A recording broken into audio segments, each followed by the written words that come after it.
और सभी साथियों, आज का जो सेशन है हमारा बहुत इम्पोर्टेंट होने वाला है, क्योंकि मैं समझता हूं बच्चों की एजुकेशन तभी ठीक हो सकती है यदि बच्चे के पौष्टिक आहार प्लस उसके संस्कारों पर ध्यान दिया जाए, क्योंकि बच्चे एजुकेशन से दूर होते जा रहे हैं।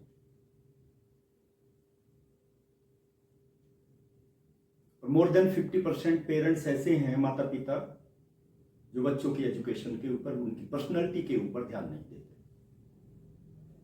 यह मैं अपना अनुभव बता रहा हूं।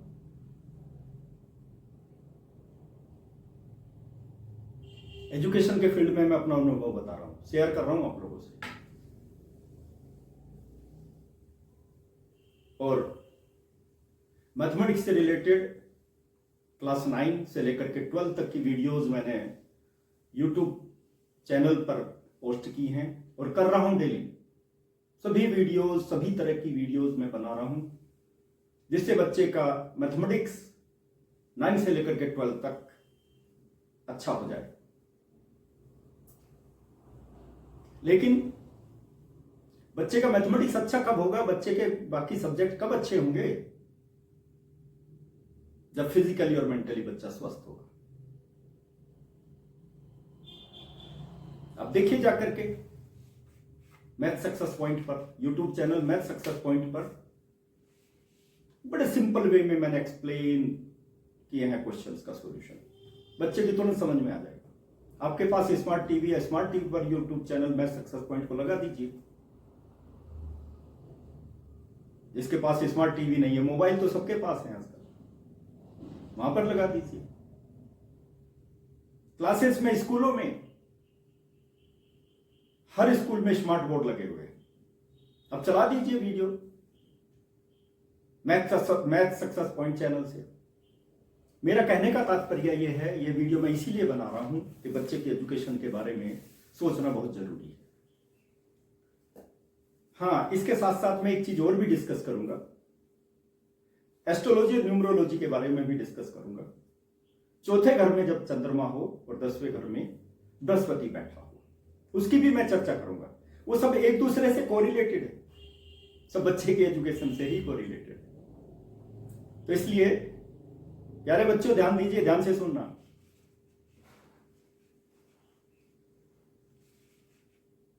आजकल फास्ट फूड का चलन बहुत ज्यादा चल रहा है, जंक फूड का चलन बहुत ज्यादा चल रहा है।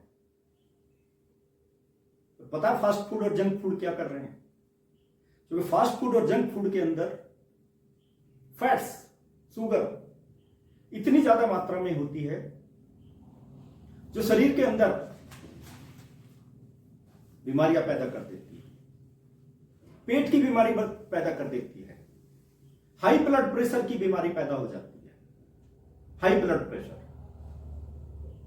और आपको पता है, जब पेट की बीमारी पैदा हो जाएगी, हाई ब्लड प्रेशर हो जाएगा, तो क्या होगा शरीर का? क्या बच्चा अच्छी एजुकेशन ले सकता है?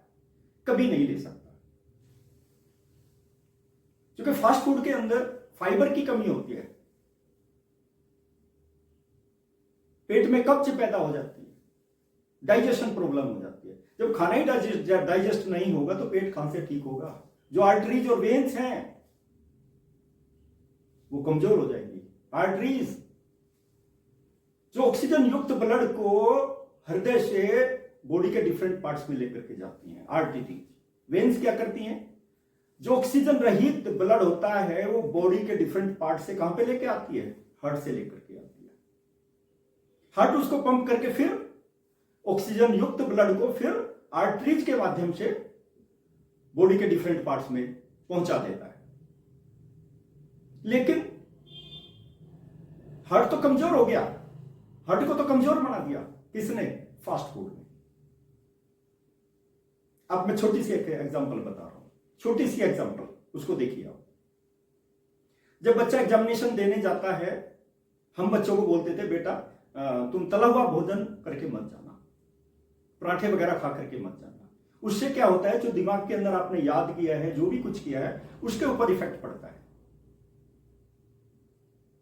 और बच्चा एग्जामिनेशन अच्छी तरह से नहीं दे पाता। तो इसलिए बोलते हैं दही चूड़ा वगैरह जो भी मतलब बिना तली हुई चीजें हैं उनको खा करके ही बच्चे को एग्जामिनेशन देने जाना चाहिए, उसका इफेक्ट भी पड़ता है। क्योंकि जैसा खाए अन्न वैसा होए मन, जैसा आदमी अन्न खाता है वैसा ही मन हो जाता है। हमारे बाप दादा बताते थे, एक कहानी, छोटी सी कहानी मैं बताना चाहूंगा, कि जब बच्चा पैदा होता है तो वहां पर घुट्टी पिलाई जाती थी बच्चे को, और घुट्टी पिलाने के लिए कोई आदमी औरत इस तरह का देखते थे कि जिसके संस्कार अच्छे हों, जिसके विचार अच्छे हों। क्योंकि हमारी आंखों से जो रेज निकलती है वो हर चीज को प्रभावित करती हैं, चाहे वो खाना हो चाहे दूसरी चीजें, कुछ भी हो उसको प्रभावित करती हैं। और जब घुट्टी को आदमी देखेगा, मान लिया किसी के विचार अच्छे नहीं, उसको देखेगा, उसको प्रभावित करेगा, और बच्चे को जब पैदा हुआ है उसको पिला देंगे तो उसके संस्कार भी, उसके विचार भी ऐसे ही होते हुए चले जाएंगे। तो इसलिए मैं बोल रहा हूं कि हमारे शास्त्र भी ये कहते हैं कि जैसा खाए अन्न वैसा होए मन। तो फास्ट फूड जब खिलाओगे बच्चे को तो बच्चा कहां से पढ़ेगा, वैसा ही तो मन होगा ना। उसके अंदर तो इतनी ज्यादा एनर्जी पैदा कर देगा कि वो बच्चा बैठ ही नहीं सकता शांति से पढ़ने के लिए। ऐसा मत कीजिए। फास्ट फूड से कम दूर रखिए बच्चे को, यदि आप अच्छी एजुकेशन चाहते हैं बच्चे। इसीलिए मैंने इस टॉपिक को आज चुना है।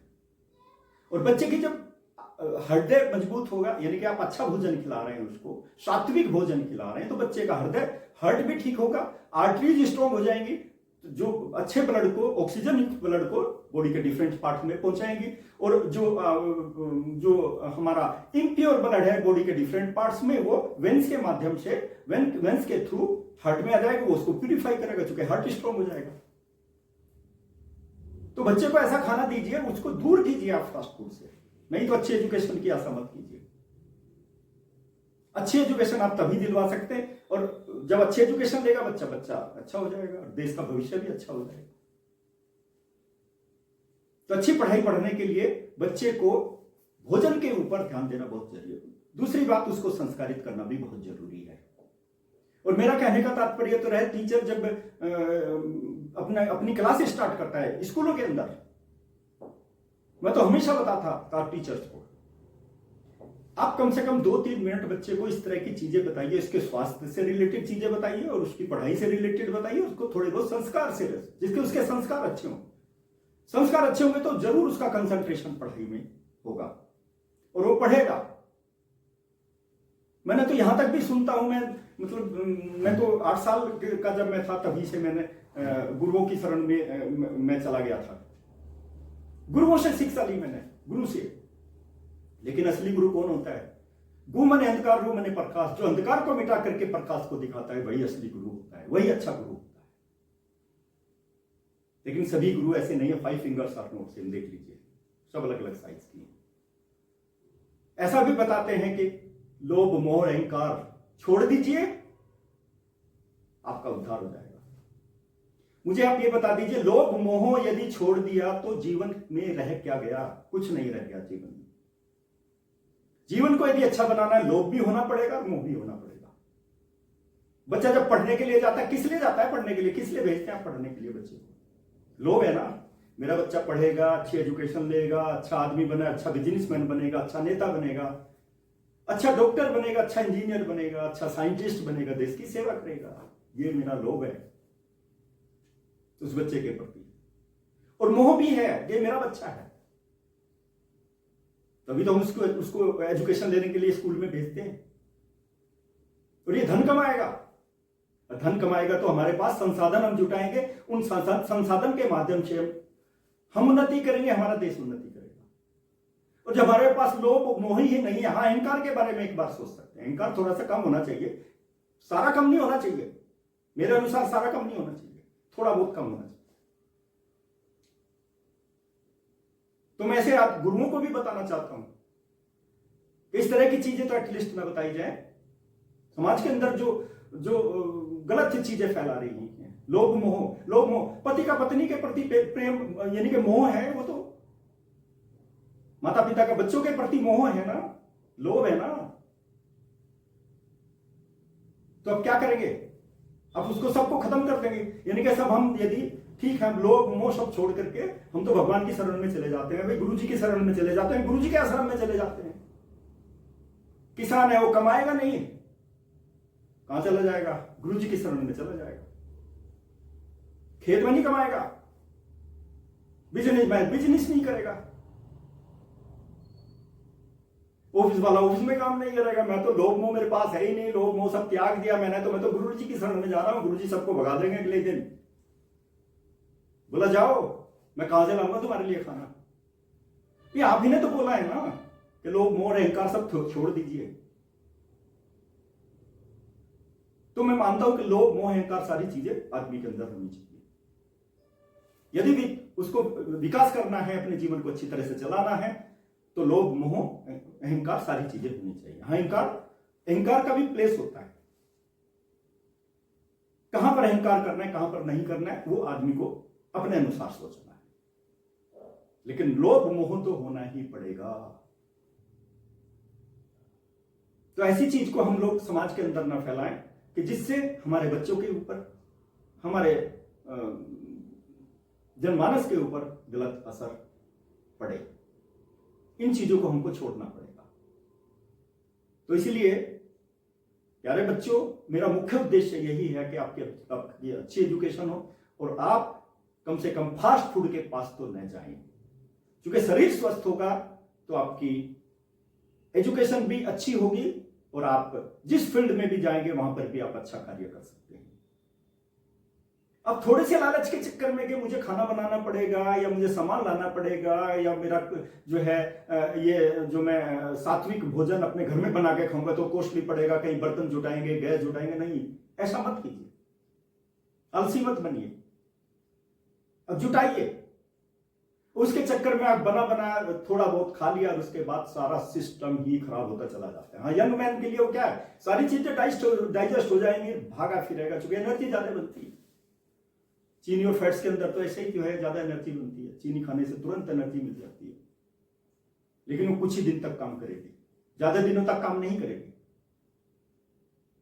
थोड़े दिन के बाद पूरा सिस्टम खराब हो जाएगा, शुगर पैदा हो जाएगी। अब शुगर पैदा हो जाएगी तो हार्ट लंग्स तो अपने आप खत्म हो जाएंगे। क्या करेंगे फिर आप? एजुकेशन तो हो ही नहीं पाएगी, अच्छी एजुकेशन नहीं हो पाएगी, क्योंकि आर्टरीज वेन सारी नशे कमजोर हो जाएंगी तो एजुकेशन कहां से होगी? एजुकेशन लेना, पढ़ने का मतलब क्या है? पढ़ाई तो तभी हो पाएगी ना जब सभी नशे स्ट्रॉन्ग होगी, मजबूत होगी। उनको बनाने के लिए आपको सात्विक भोजन, अच्छा भोजन खाना ही पड़ेगा और लोभ मोह अहंकार भी रखना पड़ेगा शरीर के अंदर, दिमाग के अंदर। बिना इसके कुछ नहीं करेंगे, सब छोड़ छाड़ देंगे। लोभ भी होना चाहिए, मोह भी होना चाहिए। तो प्यारे बच्चे, इन चीजों का ध्यान रखेंगे और मेरा उद्देश्य यही है कि मैथमेटिक्स में सभी बच्चे अच्छे हों और अच्छे होने के लिए आप YouTube channel math success point को देखिए फिर आपको मैथमेटिक्स के क्वेश्चंस का सॉल्यूशन, अच्छे क्वेश्चंस का सॉल्यूशन मिलेगा।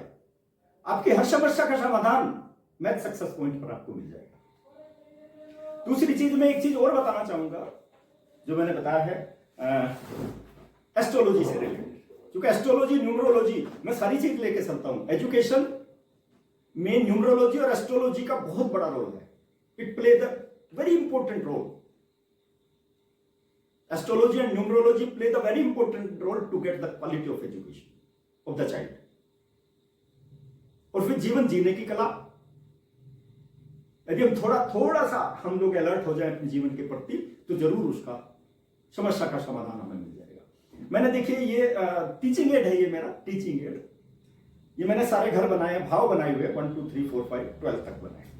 ये 4 नंबर है, मैंने एक दिन और वीडियो में बताया था 4 नंबर है, ये 10 नंबर है। 4 नंबर में आपका चंद्रमा बैठ जाए, चंद्रमा ध्यान देना, और 10 नंबर में बृहस्पति बैठ जाए। ये कुछ चीजों में तो थोड़ा सा परेशान करेगा, नहीं तो बहुत अच्छा कॉम्बिनेशन है। क्योंकि ये देखिए चौथा घर 10वें को 100% की दृष्टि से देखता है, ये हमारी लाल किताब कहती है, 100% की दृष्टि से देखता है चौथा घर 10वें को। ये इनकी सारी की सारी एक्टिविटी, पूरा का पूरा प्रभाव चौथे घर का 10वें घर पे है। फिर क्या होगा, चौथा घर में, चौथा घर ये चंद्रमा का है। चंद्रमा चंद्रमा चौथे घर का मालिक है। मालिक है ना, जैसा घर का मालिक होता है। चौथे चंद्रमा का पक्का घर भी यही है और किस्मत जगाने वाला घर भी यही है, चौथा घर चंद्रमा का। उसके बाद 10वां घर, 10वें भाव में क्या है, बृहस्पति। बृहस्पति एक्चुअली वहां का मालिक तो शनि है और मंगल वहां का उच्च होता है। यहां पे 10वें घर में बृहस्पति नीच का हो जाता है। जैसे मंगल यहां पे नीच का हो जाता है ना चौथे घर में, वैसे यहां बृहस्पति नीच का हो जाता है। बृहस्पति नीच का हो जाता है तब थोड़ी सी दिक्कत आती है।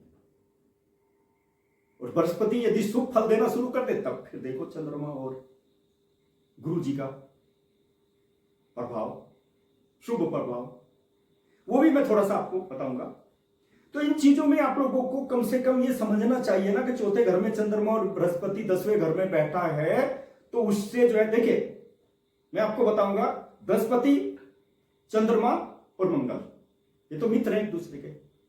बृहस्पति चंद्रमा को अपना मित्र मानता है, बृहस्पति चंद्रमा को अपना मित्र मानता है, लेकिन चंद्रमा बृहस्पति को अपना मित्र नहीं मानता, वो इक्विवेलेंट हो जाता है।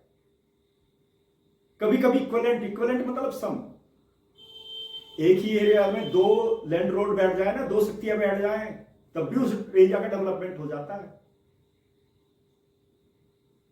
क्योंकि वो एक शक्ति बोली कि मैं इससे ज्यादा डेवलपमेंट करूं, वो बोलेगा मैं इससे ज्यादा डेवलपमेंट करूंगा, तो उसका डेवलपमेंट हो जाता है। तो जैसे चंद्रमा और बृहस्पति एक दूसरे के इक्विवेलेंट। बृहस्पति तो मानता है ये तो मेरा मित्र है, लेकिन ये बोलते नहीं, ये तो इक्विवेलेंट है। तो इसलिए क्या करना चाहिए हमको जो है, देखिए 10वें घर में मैंने बता दिया मालिक तो शनि है, 10वें घर का यहां का मालिक शनि है, और मंगल क्या है, यहां का मंगल उच्च का हो जाता है, बृहस्पति नीच का हो जाता है। इतनी चीजें आप ध्यान रखना चाहिए, ठीक है। और मैंने एक चीज और बताई है आपको, उस चीज का भी आपको ध्यान रखना है। जो मित्र ग्रह हैं, बृहस्पति, चंद्रमा और मंगल मित्र ग्रह हैं, लेकिन मंगल यहां पे नीच का है, उसकी भी चीज बताऊंगा। वैसे मैंने इसकी जो पहले वाली वीडियो थी उसमें भी मैंने इस चीज को बताया था, एक्सप्लेन किया था, बड़े अच्छी तरह से एक्सप्लेन किया था। इसमें क्या है, चंद्रमा जो मैंने बताया था ना, आप किस्मत जगाने वाला घर चौथा है। यदि चंद्रमा यहां पे बैठा है चौथे घर में, तो क्या होगा, किस्मत जगाने वाला। कैसे किस्मत जगती है, आमदनी का दरिया, आमदनी का स्रोत है ये, आमदनी का स्रोत। यदि चंद्रमा किसी की कुंडली में यहां पे बैठा है तो दरिया है, आमदनी का दरिया। जितना खर्च करोगे उतना ही पैसा आएगा। लेकिन आमदनी का दरिया तो है ये, आमदनी का स्रोत तो है, लेकिन कुछ चीजों के ऊपर उसका प्रभाव भी तो पड़ेगा ना। यहां पे क्या चीजें होनी चाहिए, देखिए एक तो आपका चावल, दूध का काम नहीं करना, जिसके चौथे घर में चंद्रमा बैठा है। दूध जलाने, हलवाई का काम नहीं करना, दूध जलाने वाला काम नहीं करना, तो नहीं तो पैसे को जला करके राख कर देगा। फिर ये सोचते रहना कि मेरा तो चंद्रमा चौथे घर में बैठा है और मैं तो दूध का भी व्यापार करता हूं, और मैं तो जो है मावा भी निकालता हूं, खोआ भी निकालता हूं, दूध को जलाता भी हूं, और फिर भी मेरे पास पैसा नहीं, मेरा तो सारा खत्म हो गया। इन दोनों चीजों का व्यापार नहीं करना। किस चीज का व्यापार करना है, कपड़े का व्यापार करिए, बजाजी का व्यापार कीजिए, कपड़ा देखिए फिर बारे के नारे कर देगा। तो इन चीजों का आपको ध्यान रखना पड़ेगा। कपड़े के व्यापार में तो इतना फायदा होगा आप कल्पना नहीं कर सकते। और क्या फायदा होगा, देखिए ये माता और ससुर का भी स्थान है, ये चौथा भाव, माता और ससुर। यानी कि जिस बच्चे की कुंडली में चौथे घर में चंद्रमा बैठा है, उसकी मां के भाई यानी कि मामा, उनके साथ में यदि वो अच्छी तरह से कांटेक्ट करे और व्यापार करना शुरू कर देना, उन्हें भी वो अमीर बना के रख देगा चौथे घर का चंद्रमा। क्योंकि माता क्या है, यहां पे चंद्रमा और शुक्र दोनों यदि चौथे घर में आ जाए, फिर देखो माता का तो हाल रुतबा माता। ऐसी माता तो खुशनसीब होती है जिसके बच्चे के उसमें चौथे घर में चंद्रमा भी बैठा और शुक्र भी बैठा। तो इसलिए इन चीजों को ध्यान रखना है। और कम से कम दूध का व्यापार, दूध जलाने का व्यापार और भाई चावल का व्यापार तो कम से कम ना करें, और फिर देखिए आप कितना बढ़िया हो जाएगा। हाँ, ऐसी चीज के लिए उपाय मैं बताऊंगा। चौथे घर के चंद्रमा वाले को भी, चंद्रमा को और स्ट्रॉन्ग हम कैसे बनाएं, उसका भी उपाय है, बहुत बढ़िया उपाय है, उसको और शक्तिशाली बनाने के लिए। मैंने बता दिया, तो दूध मतलब दूध का काम ना करें, दूध को जलाने वाला का काम ना करें, चावल का व्यापार ना करें, ठीक है ना। और एक मिट्टी के बर्तन में भर करके घर में हमेशा दूध रखना चाहिए, मिट्टी के बर्तन में भर के। देखिए फिर चंद्रमा और स्ट्रॉन्ग हो जाएगा, किसी चीज की कमी। और दूध को बेचना भी नहीं है, ऐसा नहीं डेयरी बना करके, नहीं तो दौलत सारी खत्म हो जाएगी। फिर मैं जो बता रहा हूं आपको, एक चीज, छोटी छोटी चीजें बताऊंगा। चंद्रमा 4 यदि बैठा हो ना, चंद्रमा 4 और राहु यहां पे आ जाए, हालांकि मैं केवल चंद्रमा और बृहस्पति 10 की बात कर रहा हूं, लेकिन यदि चंद्रमा यहां आ जाए और बृहस्पति यहां आ जाए, तो ये थोड़ा सा बच के रहना है, क्योंकि सिर विर फटने के चांस हो जाते हैं। ऐसी इस तरह की घटनाएं हो जाती हैं जिसमें सिर विर फट जाते हैं। राहु यहां पे नहीं होना चाहिए, चंद्रमा यहां पे है तो। चंद्रमा और राहु तो क्या है भैया, वो तो ग्रहण योग बना देते हैं ना, एक दूसरे के शत्रु हैं। तो इसलिए मेरा मतलब यह है कहने का कि जब चंद्रमा 4 और बृहस्पति 10 हो, एक चीज और बता देता हूं, ऐसा आदमी दूसरे के लिए काम बहुत अच्छा करता है।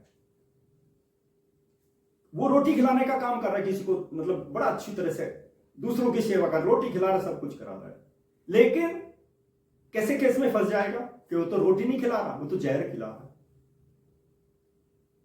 और कानूनी कार्रवाई में ऐसा फंस जाएगा, निकल नहीं पाएगा। इस चीज का भी ध्यान रखना है जिसका।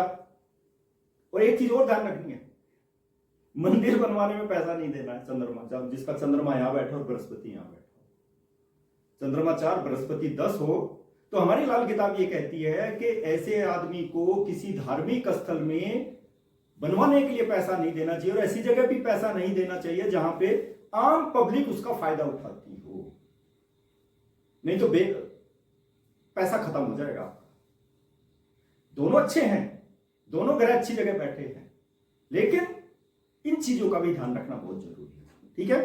और उससे मैं समझता हूं कि आप उसको जरूर ध्यान देंगे, क्योंकि 10वें घर मैंने बताया शनि का क्या है, शनि का पक्का घर है, शनि मालिक है 10वें घर का, पहले बता दिया मैंने। इसीलिए तो मां के लिए बहुत अच्छा होता है, यदि 10वें घर में शनि बैठ जाए तब भी बहुत बढ़िया होगा मां के लिए, इतना बढ़िया होगा कि आप कल्पना नहीं करेंगे। एक चीज और मैं बताऊंगा आपको, मंगल यदि 4 में आ जाए तो नीच का होता है मंगल, चौथे घर में मंगल नीच का होता है, और वो गर्दन और नाभि की बीमारी ऐसी पैदा कर देता है, उससे भी सचेत रहना है मंगल यदि चौथे घर में। उसका भी उपाय बताऊंगा मैं।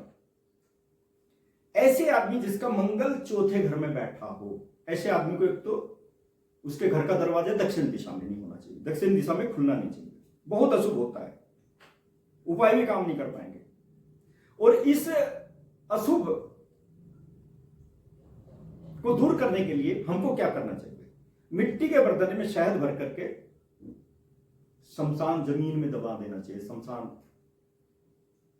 में दबा देना चाहिए, मिट्टी के बर्तन में शहद भर के ढक्कन लगा करके, या फिर उसको बाहर किसी वीरान जगह में दबा दो जाकर के, जहां पे कोई आता जाता ना।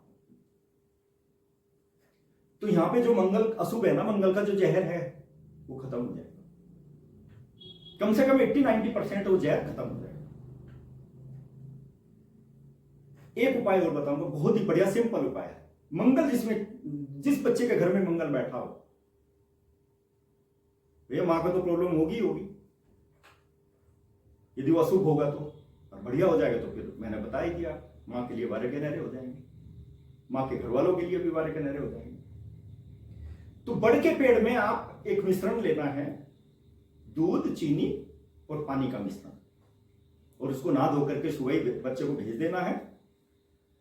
बड़ के पेड़ में चढ़ाए ऊपर, और नीचे जो बह के आए गीली मिट्टी का तिलक लगा करके अपने घर आ जाए। 43 डेज तक करवाइए आप, और फिर देखिए बच्चे की एजुकेशन भी ठीक हो जाएगी और मंगल का जहर भी कम हो जाएगा। मंगल का जहर भी कम हो जाएगा। इन चीजों को आपको ध्यान रखना है। तो मंगल का जहर तो कम करना पड़ेगा ना।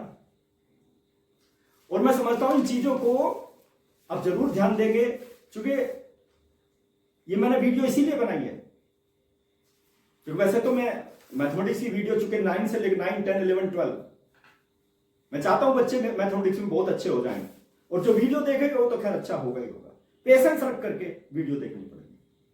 हाँ, ये मंगल 4 को एक चीज और बता देता हूं भैया, क्योंकि समाज में तो वैसे सभी रहते हैं, लेकिन ऐसे आदमी से दोस्ती नहीं बनानी। एक तो चाहो ब्लाइंड हो, मतलब काना बोलते हैं, काना और काला, इन दोनों चीजों का गलत इफेक्ट पड़ेगा ही पड़ेगा, उसके साथ उसकी दोस्ती नहीं चल पाएगी। और पहले ही मैंने बता दिया, यदि मंगल 4 यहां बैठा और यहां फिर बृहस्पति बैठा हो, चंद्रमा नहीं, मतलब चंद्रमा यहां नहीं है, यहां पे बैठा हो मंगल नीच और यहां पे बृहस्पति बैठा हो, यहां मंगल नीच और बृहस्पति 10वें घर में नीच का होता है,